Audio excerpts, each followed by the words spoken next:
मी स्वयंपाक बनवून घेतलेला आहे।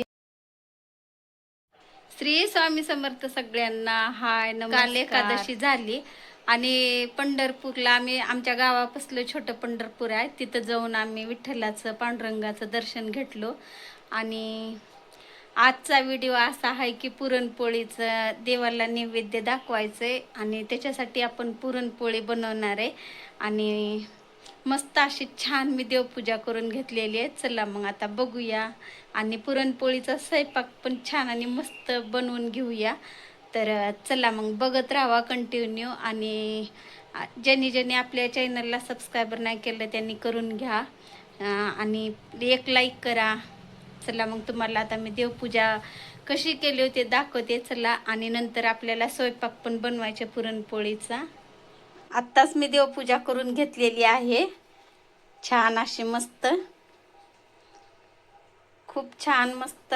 कसं देवपूजा केलं का घरात कसं प्रसन्न राहतंय, मन एकदम प्रसन्न होतंय आणि घर सारं असं खूप मस्त म्हणजे एनर्जी इथे आपल्या घरामध्ये। आणि तुम्ही तर अनुभवलंच असन कधीतरी, रोज दररोजचं तरी। तर एक कमेंट नक्की करा। आणि छान मस्त अशी देवपूजा मी करून घेतलेली आहे। हे बघा, आता आपल्याला पुरणपोळीचा स्वयंपाक बनवायचे। चला मग बघूया। आपलं पुरण शिजायला लागले आणि आता मी हे पूर्ण एकजीव करून घेते। हे बघा, तर थोडं थोडं करपलं गेलंय, जास्त काय नाही। आणि ह्याच्यामध्ये साखर, परत विलायची पावडर आणि सोप टाकून घेतलेला आहे मी। आता हे पूर्ण असं एकजीव करून घेते आणि पटकन आता आपण हे वाटून घेऊया। मी इकडं भात शिजवून घेतलेला आहे कुकरमध्ये आणि इकडं पीठ पण असं मळून घेतलेलं आहे छान। आता परत ह्याला मऊ करून घ्यायचे आपल्याला। आणि इकडे वेळण पण काढून घेतलेलं आहे हे बघा। तर आता फोडणी टाकायची आता आपल्याला आमटीला। आणि ते आता पुरण पटकन मी हे शिजलंय आपलं पुरण छान मस्त, तर ह्याला काढून घेते उतरावून आणि पटकन वाटूया। तर आता आपलं पुरण छान आणि मस्त झालंय, एकदम पेड्यासारखं झालंय। तर बघू शकता हे बघा, एकदम पेड्यासारखं झालंय हे बघा। तर असं पुरण बनवून घ्यायचं म्हणजे घट्ट, म्हणजे आपल्या पुरणपोळ्या कसं एकदम छान आणि मस्त होत्या। चला मग आता ह्याला आपण वाटून घेऊया। आता तेल कसं गरम झालंय, मी तेल टाकून घेतले पातेल्यात, भरपूर गरम झालंय। तर आता मी पटकन ह्याच्यामध्ये का जिरे मोहरी टाकून घेते। हे बघा, मोहरी तर पटकन कडकली, जिरे पण छान मस्त कडकायला लागले। तर म्हणजे तेल कसं भरपूर गरम झालंय, लसूण टाकले मी वाटल्याला। तर आपल्याला पटकन हलवून घ्यायचंय, म्हणजे कसं फोडणी आपली नाही करपणार, तर लय कडक बसले फोडणी। तर मी पातेलं खाली उतरावून घेतले आणि आता त्यामध्ये कढीपत्ता टाकते। पटपट आवरावं लागतंय असं, तेल गरम जर झालं का तेव्हा। तर आपला लसूण बघा कसला भारी कडलाय, लय मस्त लसूण कडलाय तेलामध्ये।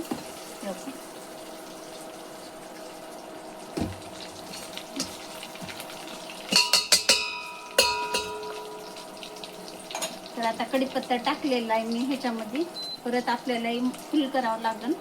आणि आता त्यामध्ये थोडीशी कोथिंबीर टाकून घेते चिरलेली आहे। आणि त्यामध्ये मिरची पावडर टाकूया थोडीशी, परत आणि आपल्याला कांदा मसाला पण टाकायचा आहे ह्यामध्ये। कांदा मसाला पण टाकून घेऊया ह्या का कांदा मसाला आहे। परत आपण ह्याला काय करायचं,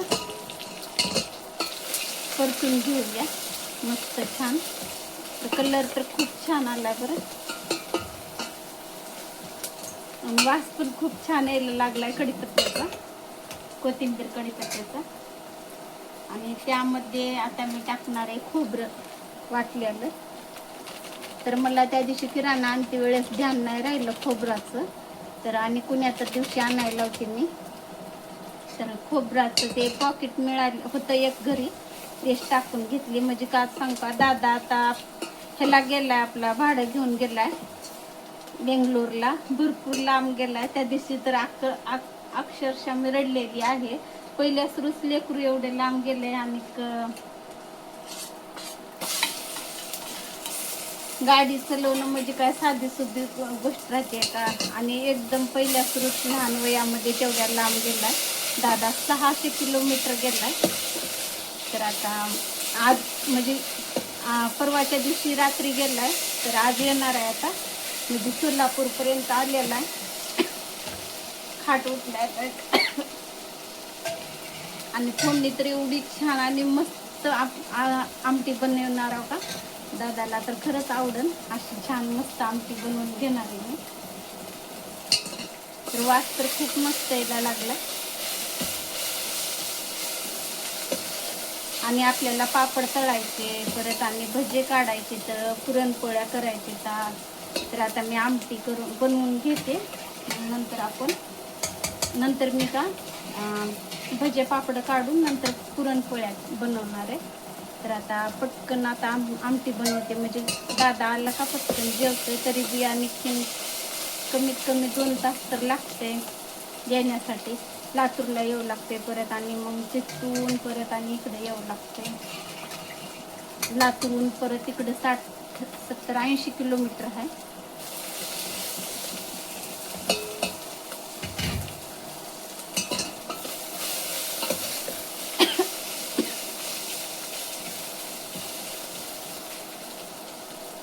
आमटी लय भारी होणार आहे बरं आजची.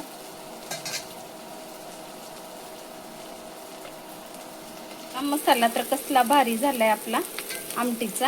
आता हे सगळं येळण मी त्यामध्ये टाकून घेणार आहे. हो का. हे घरकुल मसाला पुडी ते थोडीशी टाकून घेते. हो का. तर आता मस्त झालेली आहे आपली आमटी, बनलेली आहे.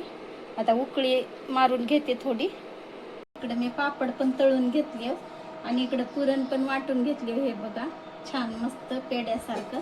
तर आता आपल्याला भजे बनवायचे, तर मी भजे बनवून घेते. तर झाल्यात बरं बारीक बारीक मस्त छान. आणि खरं तर ह्याच्यामध्ये आणखीन ते चमकुऱ्याची पानं पाहिजे होते, मग तर खूपच मस्त लागतात. पोळ्या बनवून घेतल्या अशा मस्त छान टम्म फुगणाऱ्या. हे बघा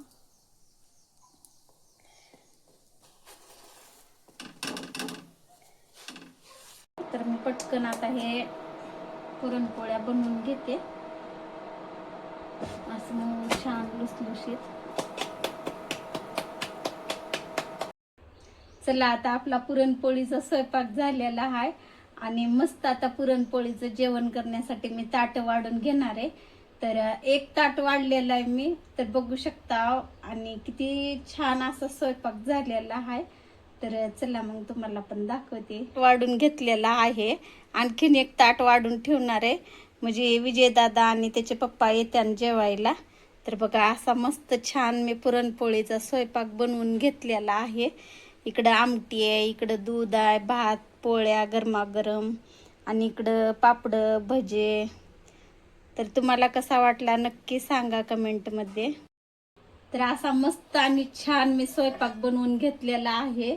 आणि तुम्हाला कसा वाटला नक्की कमेंटमध्ये सांगा. आणि आपल्या चॅनलला लाईक करा, सबस्क्राईबर करा आणि भेटूया असंच पुढल्या व्हिडिओमध्ये. तोपर्यंत सगळ्यांना बाय.